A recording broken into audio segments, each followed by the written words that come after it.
Welcome to the Deep Dive. We're here to, well, cut through the noise and really get to the heart of things. Today, we're diving deep into the whole world of the wealth mindset. It's pretty fascinating stuff. And to kick us off, I got this story. It's about a family, right? For generations, they always cut the edges off the ham before they cooked it. Always. Finally, one day, someone asked the grandmother, why? Why do we do this? And her answer, just, oh, my pan was too small. That was it. It's kind of funny, isn't it?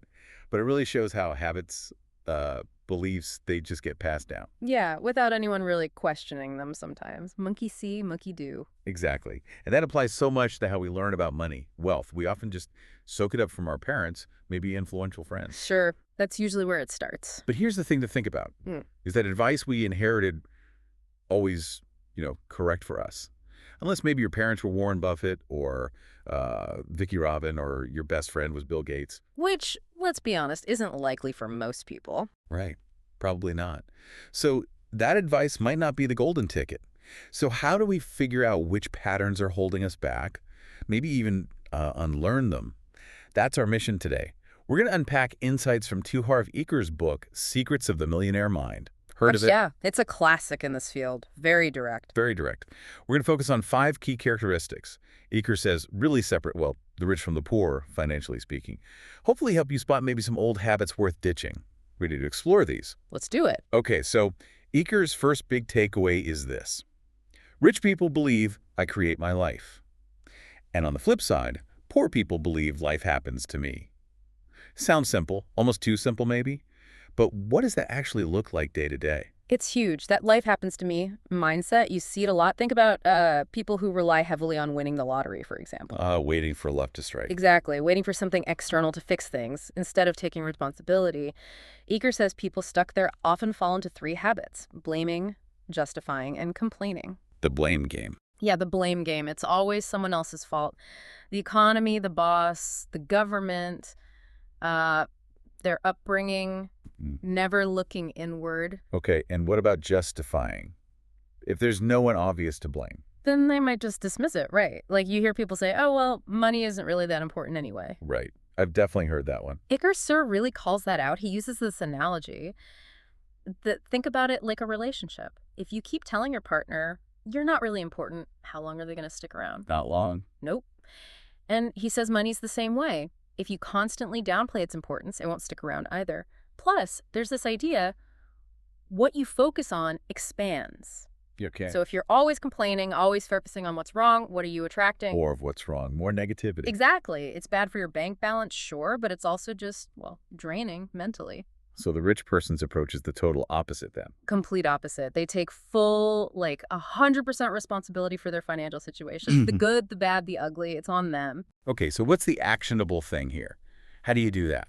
The advice is pretty direct. The next time you catch yourself doing it, blaming, justifying, complaining, stop. Catch yourself mid-thought. Okay. So if you think, ugh, no wonder I'm broke, my parents were terrible with money, you catch that. And then you consciously correct it out loud if it helps. Say, wait, I'm not my parents. Loads of people started with less and became millionaires. I'm just as capable as they are. I can become wealthy. So it's an act of reframing. Instantly shifting that narrative in your head. Precisely. Own your situation, own your power to change it. Okay, that makes sense. And it kind of leads into the second characteristic, doesn't it? This idea of taking charge, Eker says. Rich people are willing to promote themselves and their value. But poor people think negatively about selling and promotion.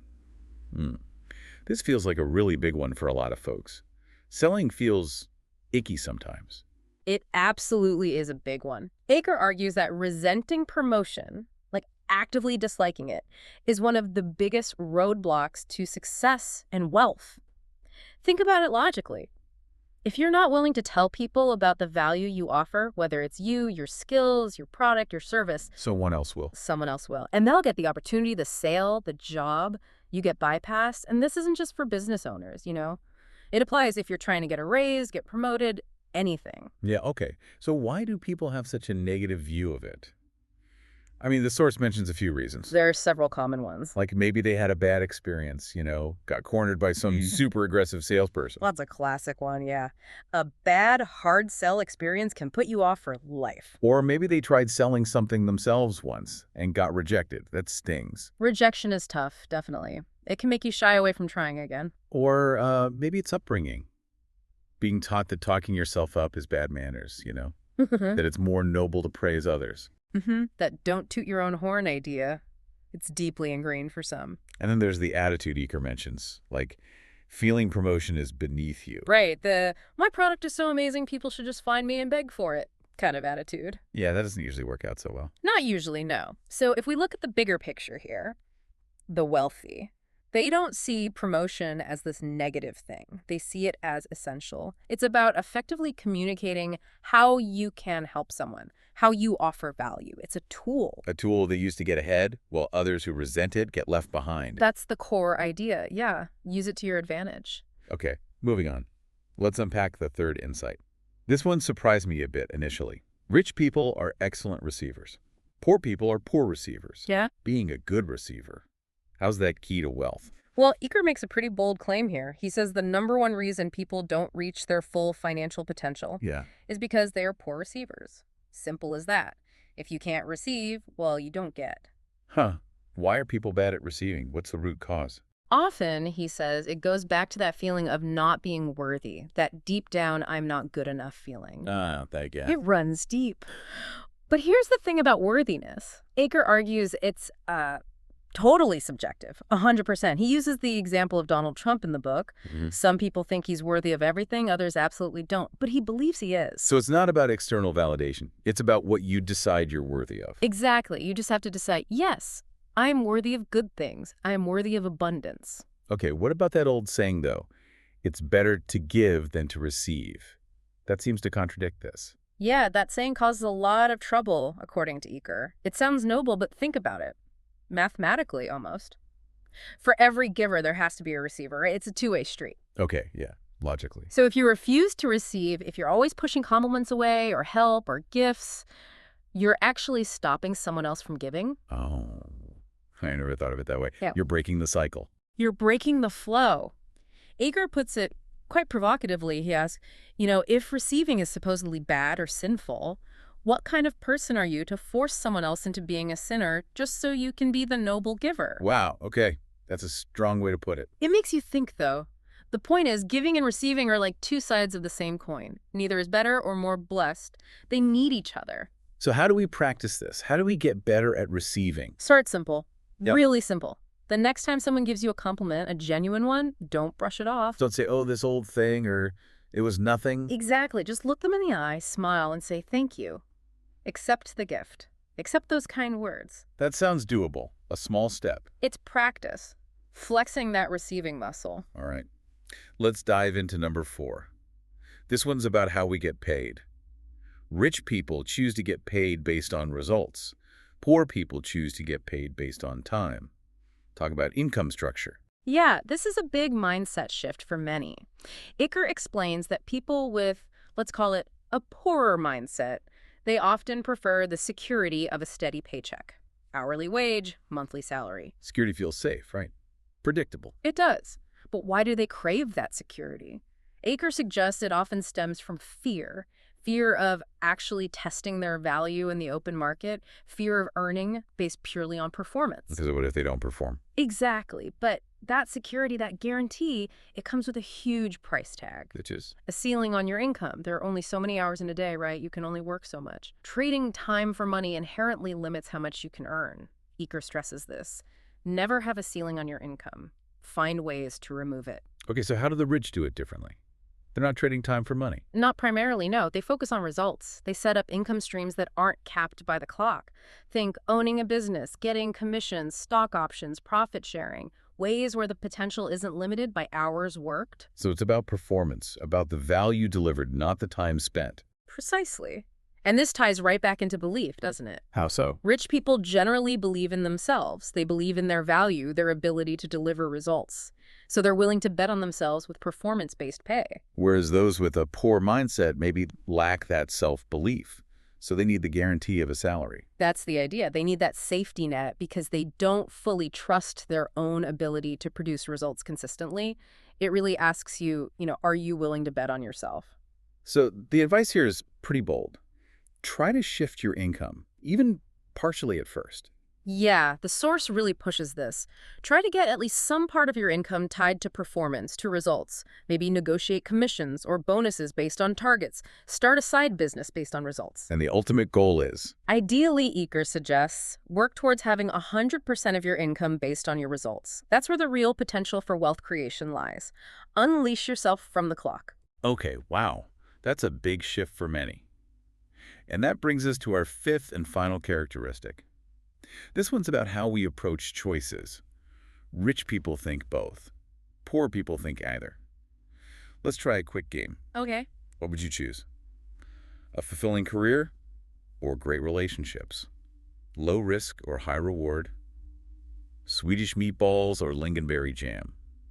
Okay, maybe not the last one. I was going to say definitely both on the meatballs and jam. Right. But seriously, money or meaning in life? Yeah. Cake or eating it? The either trap. Exactly. The rich person's mindset, according to Eker, is nearly always, how can I have both? Yeah, this is a fascinating distinction. He says rich people operate from a world of abundance.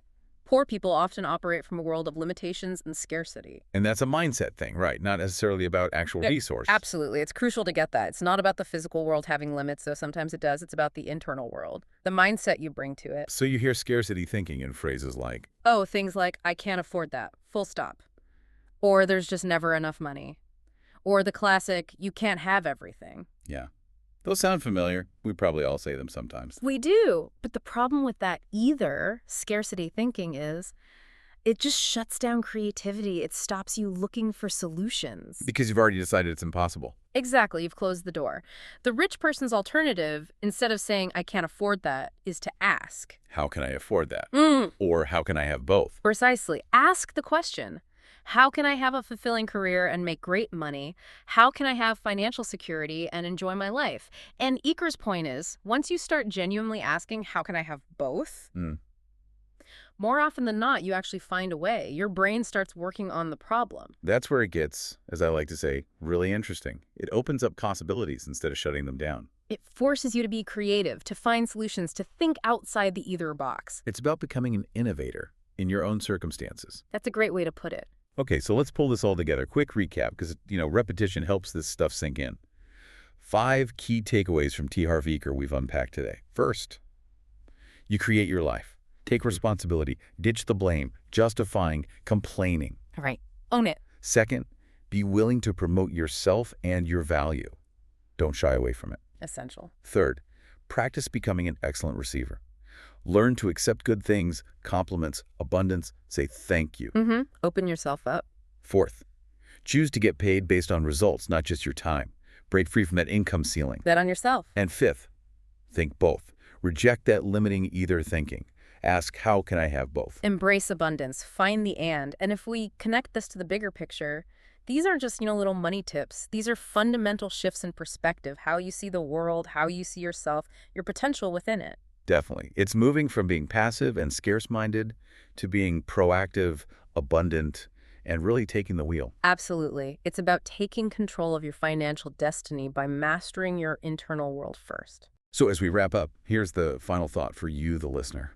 What does this all mean for your journey right now? Maybe just pick one thing, one habit, one belief from our deep dive today.